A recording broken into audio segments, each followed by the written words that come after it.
الحمد لله نحمده ونستعينه ونستغفره ونؤمن به ونتوكل عليه ونعوذ بالله من شرور أنفسنا ومن سيئات أعمالنا من يهده الله فلا مضل له ومن يضلله فلا هادي له ونشهد أن لا إله إلا الله وحده لا شريك له وأشهد أن محمدا عبد الله ورسوله صلى الله عليه وسلم الذي أرسل بالحق بشيرا ونذيرا وداعيا إلى الله بإذنه وسراجا وقمرا منيرا أما بعد فقد قال الله تبارك وتعالى في كلامه المجيد وفي فرقان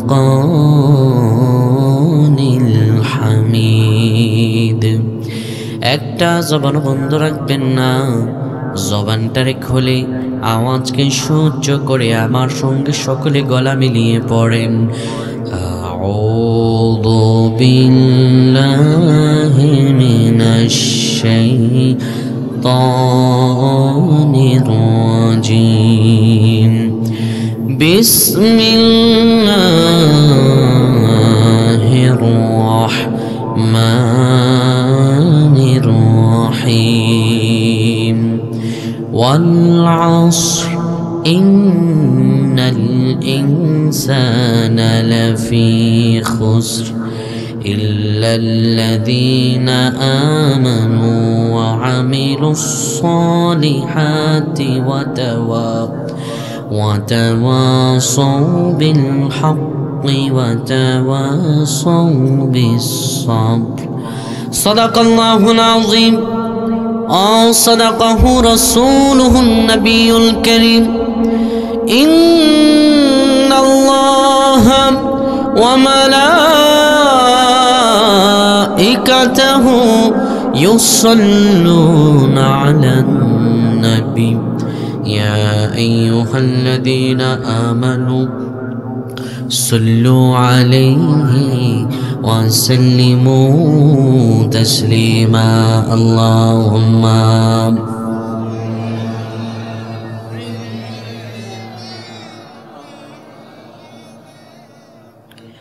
وعلى آله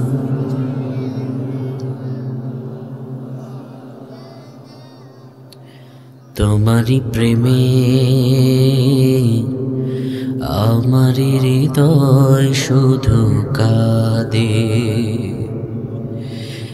হে রাসূল তুমি আছো কত দূরে তোমারই প্রেমে শুধু আমার হৃদয় কাঁদে আল্লাহুম্মা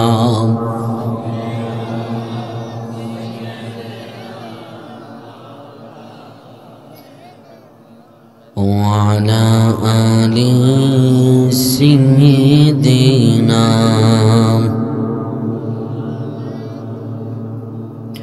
সয়েছ যে কত ব্যথা কত যাতনা তুমি তোমারি খুনে লাল বীর ভূমি। তাই ফের কাফেরেরা করলো আঘাত, করনি করনি তুমি প্রতিবাদ। হে রাসূল করনি তুমি প্রতিবাদ, তোমারি বিরহে আজ হৃদয় আমার শুধু কাঁদে। হে রাসূল বলেন আমার সাথে, তোমারি হৃদয় ব্যথা আমারি হৃদয় শুধু কাঁদে। তুমি আছো বড় দূরে হে রাসূল, তোমারি ব্যথায় আজ হৃদয় আমার শুধু কাঁদে। একটু জিকির করেন লা ইলাহা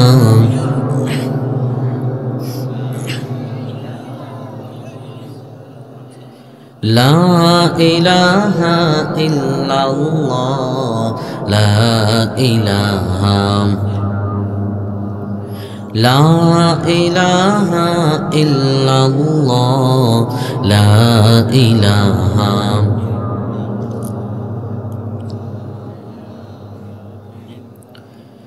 লা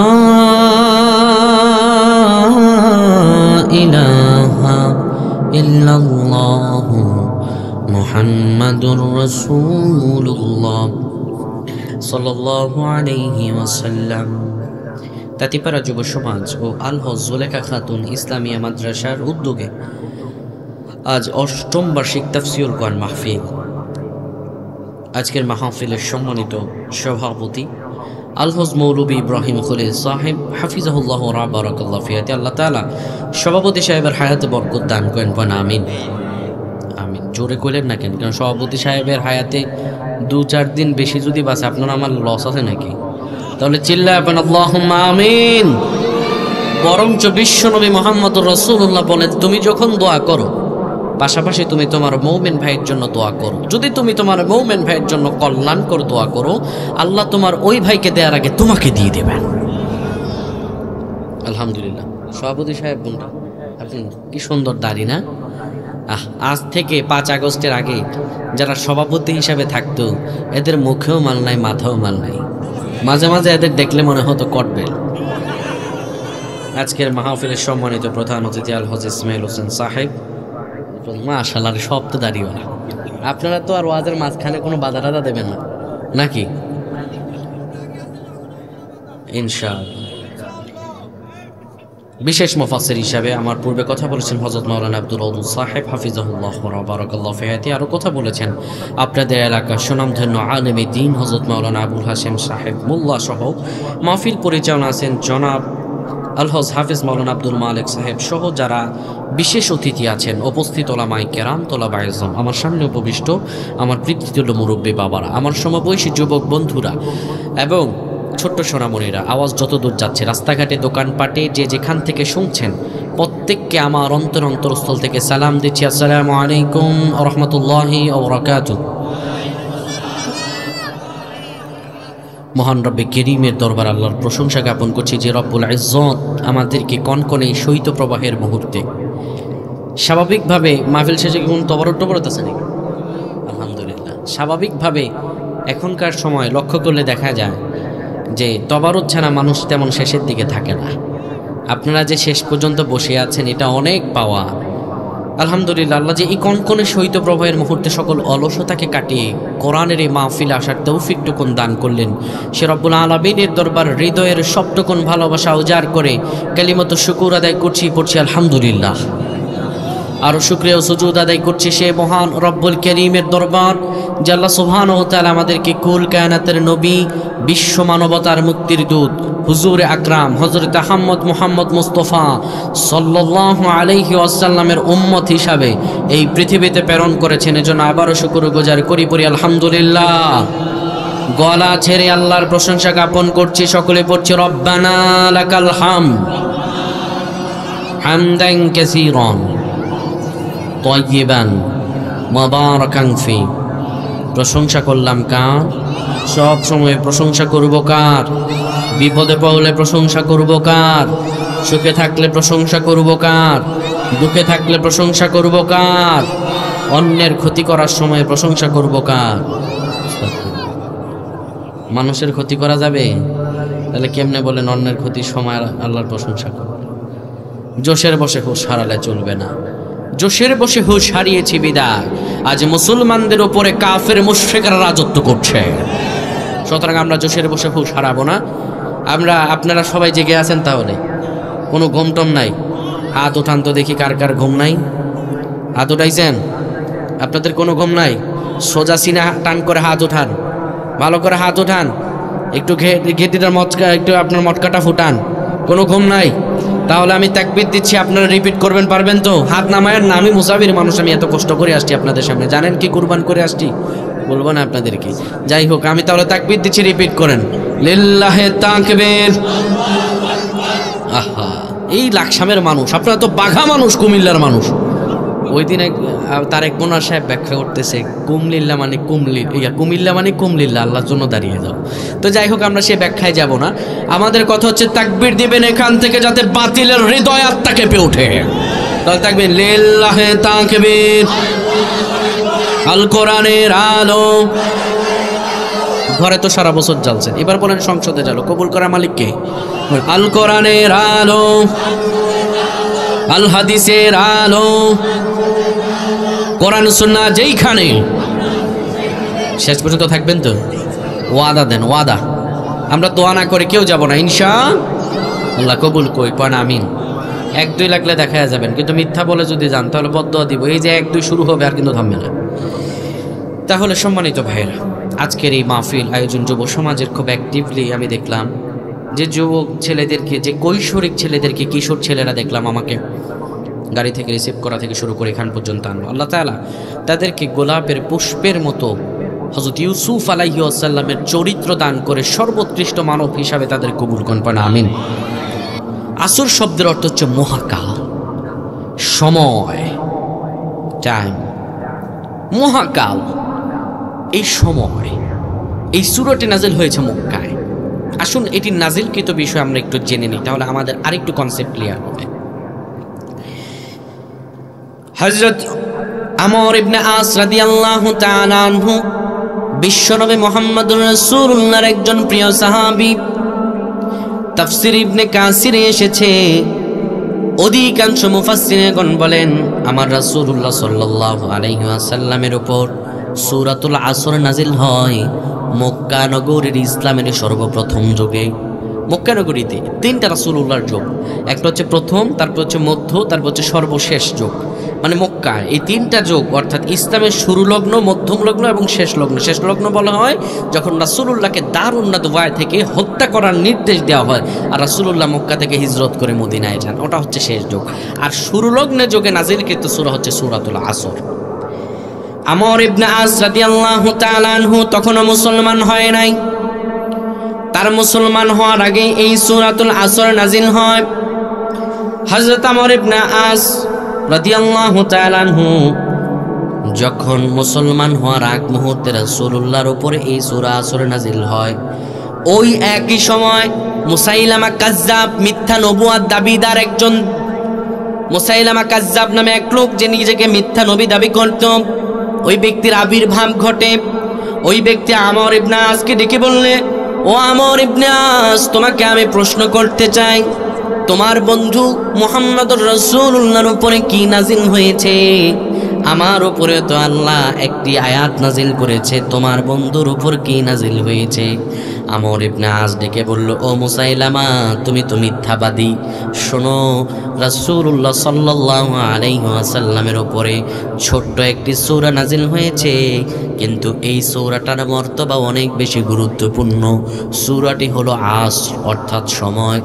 মুসাইলামা কাজ্জাব ডেকে বলল, আমার উপরেও তো আল্লাহ একটা আয়াত নাজিল করেছেন। আমর ইবনে আসকে শোনালো, শুনবা নাকি সে আয়াত? তিনি বললেন শোনাও। সে শোনালো, ইয়া ওয়াবারু ইয়া ওয়াবারু, আমার উপরে নাজিল হয়েছে ইয়া ওয়াবারু ইয়া ওয়াবারু, অর্থাৎ হে অবারু হে অবারু। অবারু বলা হয় এমন একটা প্রাণীকে যেটা বিড়ালের চেয়ে আর একটু ছোট, দেখতে কুৎসিত। আমর ইবনে আজ ডেকে বলল, মুসাইলামা তুমি একজন মিথ্যা নবুয়ত দাবিদার, তুমি যে মিথ্যাবাদী এটা আরবের বড় বড় কবিরা, সব সাহিত্যিকেরা সবাই কিন্তু এই ব্যাপারে একমত, সুতরাং সাবধান হয়ে যাও, তুমি মিথ্যা নবুয়তের সঙ্গে আমার রাসূলুল্লাহর উপরে নাজিল হওয়া কোন সূরার সঙ্গে তুমি শামিল করতে এসো না। হযরত আব্দুল্লাহ ইবনে হিসন আবি মাদানী হতে ইমাম তাবরানী রহমাতুল্লাহ আলাইহি বর্ণনা করেন, আমার রাসূলুল্লাহর উপরে সূরাতুল আসর যখন নাজিল হলো, আমার রাসূলুল্লাহ যখন সাহাবীদের কাছে সূরা আসর বললেন, এমন কোন সময় যেত না দুইজন সাহাবী একত্রিত হতো আর সূরা আসর দুইজনকে শোনাতো না, এমন কোন সময় যেত না যখনই দুইজন সাহাবী একত্রিত হতেন তখনই তারা সূরাতুল আসর থেকে আলোচনা শুরু করতেন। সুবহানাল্লাহ কবেন না? শুধু তাই নয়, ইমাম শাফি রহমাতুল্লাহ আলাইহি, শাফি মাযহাবের যিনি প্রণেতা, ইমাম শাফি রহমাতুল্লাহ আলাইহি বলেন, কেউ যদি সূরাতুল আসর বুঝে তার গোটা জীবনকে পরিবর্তন করার জন্য সূরাতুল আসরই যথেষ্ট। আল্লাহু আকবার, সূরা আসরই যথেষ্ট। এবার আসুন আমরা প্রথমে সূরাতুল আসরের অনুবাদ জানবো, তারপরে আমরা আস্তে আস্তে প্রত্যেকটা আয়াতের এবং শব্দের ব্যাখ্যা করার চেষ্টা করবো ইনশাআল্লাহ। আল্লাহ রাব্বুল আলামিন সূরাতুল আসরের আগে আমার আল্লাহ রাব্বুল আলামিন কসম করলেন, আমার আল্লাহ বলেন ওয়াল আসর, মহাকালের শপথ, সময়ের শপথ, ইন্নাল ইনসানা লাফি খুসর, নিশ্চয় মানুষগুলো ক্ষতির মধ্যে নিবেদিত, ইল্লাল্লাযীনা আমানু ওয়া আমিলুস সালিহাত ওয়া তাওয়াসাউ বিল হাক্কি ওয়া তাওয়াসাউ বিস সাবর, শুধু তারাই ক্ষতি থেকে মুক্ত, চারটি গুণের অধিকারী যারা, এক নম্বরে আমানু, ইমানদার আর মুমিন হয়েছে যারা, ওয়া আমিলুস সালিহাত, এবং সৎ কর্ম করবে যারা, ওয়া তাওয়াসাউ বিল হাক্কি, পরস্পরকে সত্যি এবং সঠিক কাজের উপদেশ দেবে যারা, ওয়া তাওয়াসাউ বিস সাবরি, পরস্পরকে ধৈর্য ধারণ করার উপদেশ দেবে যারা, এরাই ক্ষতি থেকে মুক্ত। এবার আসুন আমরা এই সূরার ব্যাখ্যায় আসি। ও আমার প্রাণের ভাইয়েরা, আমার আল্লাহ রাব্বুল আলামিন সূরাতুল আসরের আগে বললেন ওয়াল আসর, ওয়াল আসর এই শব্দটি ওয়ায়ে তাসমিয়া, আমার আল্লাহ রাব্বুল আলামিন কসম করলেন। আপনাদেরকে একটা প্রশ্ন করতে চাই, সাধারণ একজন মানুষ যদি কোনো একটা বিষয়কে সত্য প্রমাণ করতে চায়, দেখবেন সত্য প্রমাণ করতে গেলে ওই বিষয়টা থেকে বিশ্বাস আনার জন্য ওই ব্যক্তি কসম করে বলে, আল্লাহর কসম করে বলছি এই কথা সত্য, এমন বলে না নাকি? অর্থাৎ বিষয়কে বিশ্বাস আনার জন্য, কোনো একটা সাবজেক্টকে বিশ্বাস করানোর জন্য, ভাই আল্লাহর কসম আমি ওই কাজ ভুলেও করি নাই, অর্থাৎ আল্লাহর কসম দিয়ে সে ওই বিষয়টার সত্যতা যাচাইকরণ আরো বেশি বিশ্বস্ততা তৈরি করে, ঠিক কিনা? তাহলে আমরা কোনো বিষয়কে সে বিষয়টার উপরে সত্যতা প্রমাণ করার জন্য কি করি? কসম করি। জোরে বলেন, কি করি? আপনি আমি সাধারণ মানুষ কসম করি, কিন্তু আমার আল্লাহ যদি কসম করেন, আপনি আমি যদি আল্লাহর কসম করি আর আমার আল্লাহ যদি কসম করেন, ওই বিষয়ের গুরুত্ব কম না বেশি? আপনি আমি কোনো একটা বিষয় বোঝানোর জন্য যদি কসম করি, ওই বিষয় যদি হয় গুরুত্বপূর্ণ, তাহলে আমার রব আল্লাহ যে বিষয় সম্পর্কে বলেন ওই বিষয়টা আরো বেশি গুরুত্বপূর্ণ। মহান আল্লাহ রাব্বুল আলামিন এই পবিত্র কোরআনুল কারীমে কিছু কিছু সূরা নাজিল করেছেন হরফে মুকাত্তাআত দিয়ে, যেই শব্দগুলোর অর্থ আল্লাহ ছাড়া আর পৃথিবীর কেউ জানে না, যেমন করে হামিম, ইয়াসিন, তাহা, আলিফ লাম মিম, এগুলোকে বলা হয় বিচ্ছিন্ন শব্দ, অর্থাৎ হরফে মুকাত্তাআত। এগুলো দিয়ে আল্লাহ তাআলা স্পেশালভাবে কোনো একটা বিষয়কে গুরুত্ব বুঝিয়েছেন। যেই সূরাগুলোর শুরুতে ওয়াও ব্যবহার হয়, যেই সূরাগুলোর শুরুতে হরফে মুকাত্তাআত ব্যবহার হয়, ওই সূরার গুরুত্ব কম না বেশি?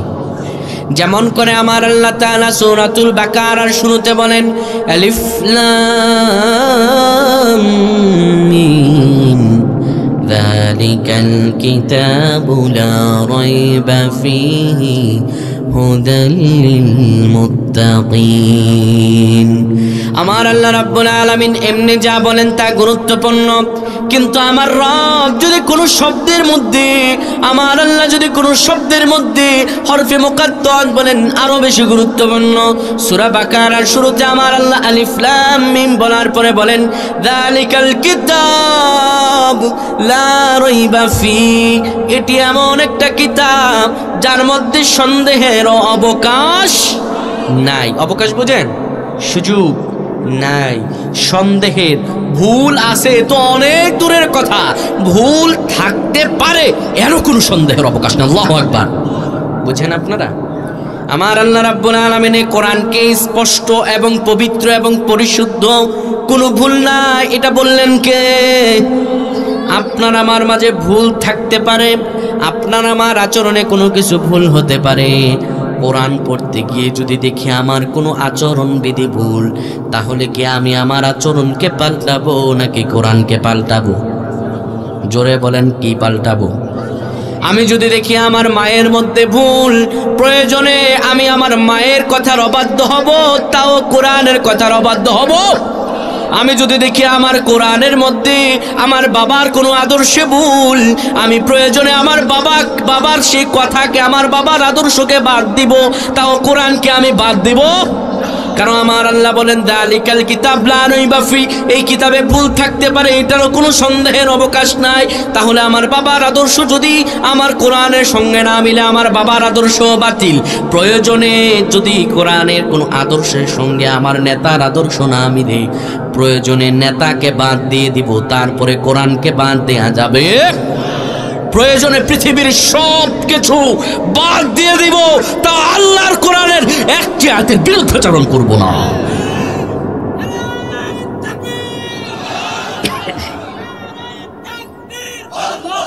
কোন মুসলমান কখনো কোরআনের বিরুদ্ধাচরণ করতে পারে? সম্মানিত ভাইরা, আমার আল্লাহ রাব্বুল আলামিন জানিয়ে দেন, শোনো দুনিয়ার মানুষেরা, আমি আল্লাহ যে শব্দের শুরুতে হরফে মুকাত্তাত ব্যবহার করি, সেই সূরাটি যদি গুরুত্বপূর্ণ হয়, তাহলে শুনে নাও, আমি আল্লাহ তাআলা সাধারণ কোনো বিষয়ে কসম করি না। ওয়াল আস, আমার আল্লাহ সময়ের শপথ করলেন। সময় এটি খুব গুরুত্বপূর্ণ বিষয়, ঠিক কিনা?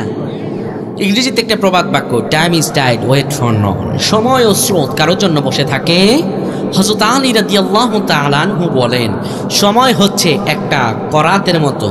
করাত যেভাবে কাজকে কেটে ফেলে, যদি সময়কে তুমি কাজে লাগাতে পারো তাহলে সময়কে তুমি কাটতে পারবে, কিন্তু সময়কে যদি তুমি কাজে না লাগাও, সময় তোমাকে কেটে ফেলবে, তুমি টেরও পাবে। যারা সময়কে কাজে লাগাতে পারে তারাই হয় সমাজের একজন বিশিষ্ট ব্যক্তি, কিন্তু যারা সময়কে অবহেলা চিত্তে কাটায়, এরা কখনো সমাজের একজন জ্ঞানবান বা বিশিষ্ট ব্যক্তি হিসাবে রূপান্তরিত হতে পারে না। সুতরাং সময় এটি খুব গুরুত্বপূর্ণ বিষয়। আপনার আমার জীবনে অনেকে বলে বয়স বাড়ে, আসলে তো বয়স বাড়ে না। আসলে বয়স বাড়ে, বয়স আস্তে আস্তে কমে। আল্লাহর দেয়া নির্ধারিত সময় থেকে আমাদের বয়স কমে। এই সময় জীবনের খুব একটা গুরুত্বপূর্ণ বিষয় প্রিয় ভাইরা আমার। যেমন ধরেন, আমার আল্লাহ এখানে সময়ের শপথ করে আমাদেরকে কি বোঝাচ্ছেন জানেন? একটা ছাত্র যদি পরীক্ষার হলে যায়, 3 ঘন্টা পরীক্ষা দিচ্ছে, সে ছাত্রটা 3 ঘন্টা পরীক্ষার মধ্যে দিয়ে হঠাৎ করে ছাত্রটা অবহেলা চিত্তে প্রশ্নপত্রের দিকে তাকিয়ে আছে, লেখেও না, কিছু করেও না। এবার একজন শিক্ষক ডেকে বলল, বাবারে ঘড়ির টাইমের দিকে তাকাও, 3 ঘন্টা পেরিয়ে আস্তে আস্তে সময়টা তো কমে যাচ্ছে, একটু সময়ের দিকে তাকিয়ে দেখো। একজন শিক্ষক পরীক্ষার হলে একজন অমনোযোগী ছাত্রকে যেইভাবে কোমল কণ্ঠে বলে সময়ের দিকে তাকাও, আমার আল্লাহ যেন তার বান্দাদেরকে সময়ের কসম করে বোঝাচ্ছেন, বান্দারে তোর হায়াত থেকে 1 ঘন্টা 1 সেকেন্ড করে সময়গুলো কেটে যাচ্ছে, দয়া করে বান্দারে তুই সময়ের দিকে খেয়াল কর। আমার আল্লাহ যেন পরম আদরে বলেন, এই সময় এটি খুব গুরুত্বপূর্ণ। এই দুনিয়ার সময়গুলো লিমিটেশন, আর আখিরাতের সময় লিমিটলেস। এই সময়ের কোনো শেষ। আখিরাত, যে আখিরাত কিয়ামতের ময়দানটা 50,000 বছর হবে, ঠিক কিনা? এই আখিরাতটাকে কেমন করে বোঝায় আপনাদেরকে। এই আখিরাতের সময় এটি কত গুরুত্বপূর্ণ সময়। আপনার আমার সাধারণত জীবনে যাদের 60 বছর পাইছেন, অধিকাংশ মুফাসসিরিন আখিরাতের এই সময়টার ব্যাখ্যা করেন 60 বছর কেউ যদি দুনিয়াতে পায় সেটা আখিরাতের 50,000 বছরের 2 মিনিট। বুঝতেছেন আপনারা? এই 60 বছর জিন্দেগির জন্য এরে মারো, এরে ধরো, ক্ষমতা লাগবে, প্রতিপত্তি লাগবে, এই সম্পদ লাগবে, হালাল হারামের কোনো খেল নাই, যা পাও তাই খাও, দুনিয়াটা মস্ত বড়, খাও দাও ফুর্তি করো। কিন্তু সময় হলো একটা গুরুত্বপূর্ণ বিষয়। আমার আল্লাহ বললেন মহাকালের শপথ, সময়ের শপথ। এরপর আল্লাহ তাআলা 2 নম্বর আয়াতে বলেন ইন্নাল ইনসানা লাফি খুসর, নিশ্চয়ই মানুষগুলো ক্ষতির মধ্যে নিবেদিত। আমার আল্লাহ যেন পরম কণ্ঠে, কোমল কণ্ঠে জানিয়ে দিচ্ছেন বান্দারে, যারা সময়কে কাজে লাগিয়ে ইবাদত বন্দেগী করছো তারাই যেন সফল, যারা সময়কে কাজে লাগাতে পারো নাই তোমরাই ক্ষতির মধ্যে, আর তোমরাই বিফল। এখানে আসুন আল্লাহ তাআলা বলেন ইন্নাল ইনসানা লাফি খুসর, মানুষগুলো ক্ষতির মধ্যে নিবেদিত। এবার ক্ষতিটা আপনাদের একটু ভালো করে বোঝাই। আমাদের সভাপতি সাহেব আলহাজ মৌলভী ইব্রাহিম খলিল সাহেব, আমি ওনাকে দিয়ে একটা উদাহরণ বোঝাই। ধরেন আমাদের সভাপতি সাহেব মৌলভী ইব্রাহিম খলিল ভাই সারা জীবনে যত ইনকাম করেছে ওনার সকল পুঁজিপাড়ি মিলে, সব কিছু মিলে হাতে আছে 2 লাখ টাকা। কয় লাখ? এবার উনি চিন্তা ভাবনা করলো, বয়সও তো হয়েছে, ছেলে পেলের দিকেও তাকাবো কখন, ছেলে পেলেও তো এমন এখনকার দিনে ভালো না। মা বাবার বিয়ের আগে একরকম, বিয়ের আগে আরেক রকম হয়ে যায়। বিয়ের আগে মা বাপ ছাড়া কিচ্ছু বোঝে না, বিয়ের পরে বউর কথায় উঠে আর বসে এমন ছেলে আসে না নাই। এবার ইব্রাহিম খলিল সাহেব মনে মনে ভাবলো আমার জমানো সারা জীবনের সঞ্চয় 2 লাখ টাকা দিয়ে কি করা যায়। একটা আশপাশে একটা বড় একটা পুকুর দেখে ওই পুকুরের মধ্যে তিনি মাছ চাষ শুরু করলেন, 2 লাখ টাকার মাছ। আল্লাহর দয়ার বরকত এত বেশি, 2 লাখ টাকার মাছগুলো এবার যখন মাছগুলো বড় হলো, উনি এই 2 লাখ টাকার মাছ একটা গাড়িতে ভরে, উনি জানেন এলাকার মানুষগুলো তেমন একটা ভালো না, কারণ এলাকাতে বিক্রি করলে দাম পাওয়া যাবে না, কারণ এলাকার মানুষগুলো বড় পুংটা। দেখা যায় কেউ যদি ব্যবসা বাণিজ্য করার জন্য দোকান দেয়, মাসের পরে মাসগুলো বাকির খাতায় লেখায় রাখে, বলেন ভাই কবে দিবি, আগামী সপ্তাহে। কিন্তু বছর শেষ হয়ে যায়, তার কিন্তু আগামী সপ্তাহ আর আসে না।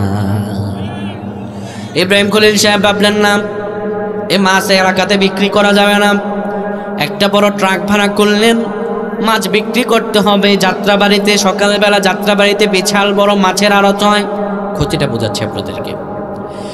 এবার যাত্রাবাড়িতে মাছগুলো তো আর হেঁটে হেঁটে যাবে না, কিংবা কোনো রাস্তাও নাই, গাড়িতে পাঠাতে হবে। বড় একটা ট্রাক ভাড়া করলেন মোটা অঙ্কের টাকা দিয়ে।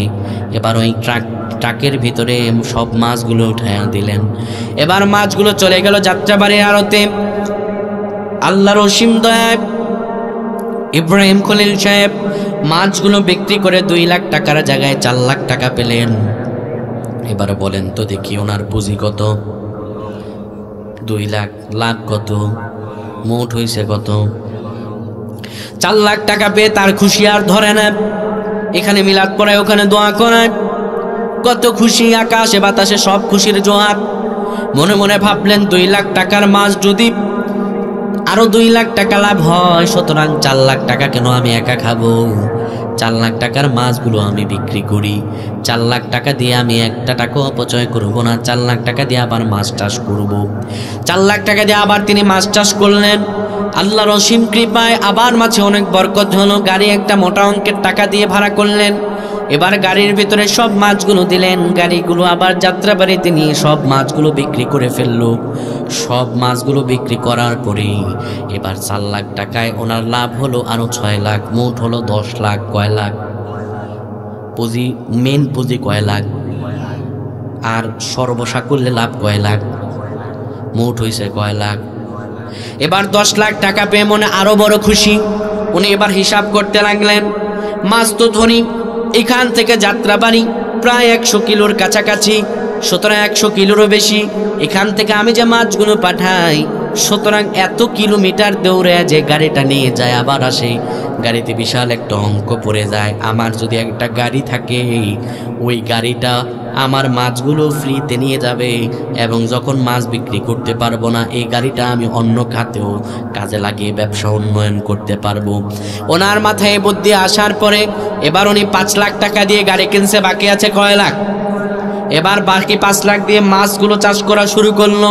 আল্লাহর অসীম কৃপা, এবার অনেক মাছ, সব মাছগুলো গাড়িতে ভরে দিল। আল্লাহর দয়ায় সব মাছ 5 লাখ টাকার গাড়ি আর 5 লাখ টাকার মাছ সুন্দরভাবে গাড়িটা এখান থেকে বের হয়ে লাকসাম দিয়ে বের হয়ে কুমিল্লা পদুয়ার বাজার বিশ্ব রোড দিয়ে সুন্দরভাবে ঢাকার পথে যাচ্ছে। দাউদকান্দি ব্রিজ পার হওয়ার পরে মেঘনা ব্রিজ যখন সামনে, উনি জানতেন না তাৎক্ষণিক বিভিন্ন আন্দোলনকারীরা হরতালের ডাক দিয়েছে। কিসের ডাক? হরতালের ডাক। আমাদের দেশের হরতাল তো আর সাধারণ কোনো হরতাল না। পোড়াও, জ্বালাও, পোড়াও, মানুষকে লুটপাট করো, এই ধরনের কাজই তো বেশি। কথা কয় না। কিছুদিন পর পর দেখা যায় কত শ্রমিক লীগ বের হয়, পুলিশ লীগ বের হয়, শিশু লীগ বের হয়, ছিনতাইকারী লীগও বের হয়, ঠিক কিনা? এমনকি সিজকে চোরও লীগ বের হয়। আরে এখন এরা বিশাল বড় আন্দোলনের ডাক দিছে, এই খবর আর উনি জানে না।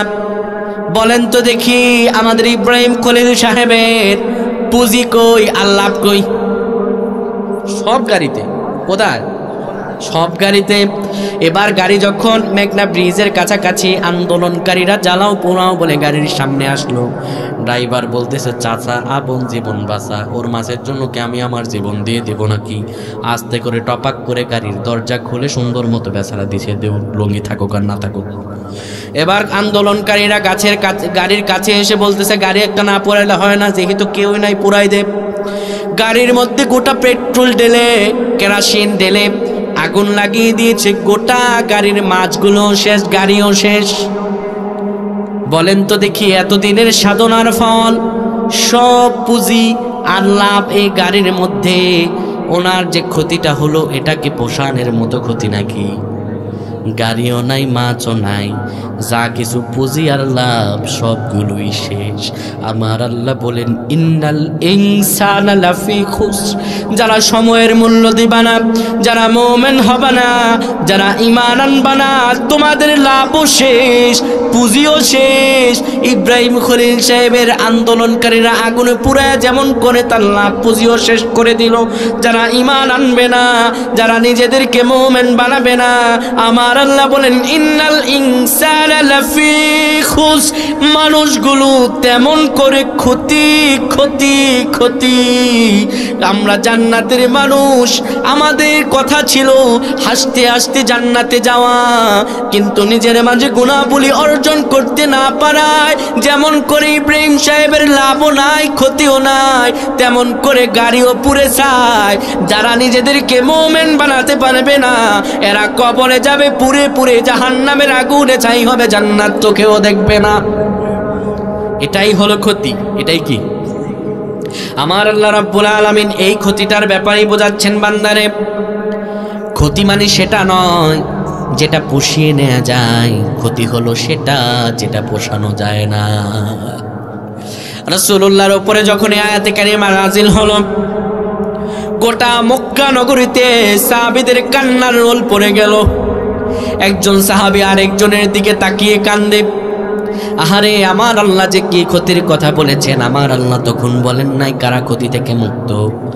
মানুষগুলোর সব মানুষগুলো হচ্চকিয়ে গেল, একজন আরেকজনের দিকে তাকায়, আহারে কোন ক্ষতি? এ তো বিশাল বড় ক্ষতি, জাহান্নামের আগুন সহ্য করার তো কারো কোনো ক্ষমতা নাই।